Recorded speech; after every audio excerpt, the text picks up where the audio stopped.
قومی cricket team کے سابق آل راؤنڈر اظہر محمود نے ورلڈ کپ کے لیے پاکستان کو فیورٹ قرار دے دیا. کہتے ہیں میگا ایونٹ سے قبل انگلینڈ کے ساتھ ون ڈے سیریز سے ٹیم کو فائدہ ہوگا. وہ لندن میں میڈیا سے بات کر رہے تھے, آئیے دیکھتے ہیں.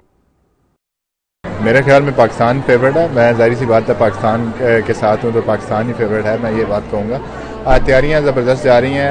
ابھی جو ہے PSL ہو رہا ہے پاکستان دبئی میں, تو کافی لڑکے اچھا پرفارم کر رہے ہیں. اس میں کافی نیا ٹیلنٹ بھی سامنے آیا ہے اور ہماری تیاریاں ہو رہی ہیں. ہماری ٹیم کافی اچھا کھیل رہی ہے, کیونکہ ہمارے ساؤتھ افریقہ میں رزلٹ اتنے اچھے نہیں آئے, لیکن اگر آپ اوور آل کرکٹ دیکھیں تو ہماری جو ٹیم تھی ینگ ٹیم تھی اور اس نے وہاں پہ ان کنڈیشن میں کافی اچھا پرفارم کیا ہے. ہمیشہ آپ کو اس ٹیم کی خوبی یہ نظر آئی ہوگی کہ تھرو آؤٹ دا ٹورنامنٹ جو ہے نا سیریز میں آپ کو یہ لڑتے ہوئے نظر آئے ہیں. تو ایک کرنچ سچویشن جو ہم نے ون نہیں کی, اس وجہ سے ہم سیریز نہیں جیت سکے, لیکن اوور آل جو ہے نا team going in the right direction.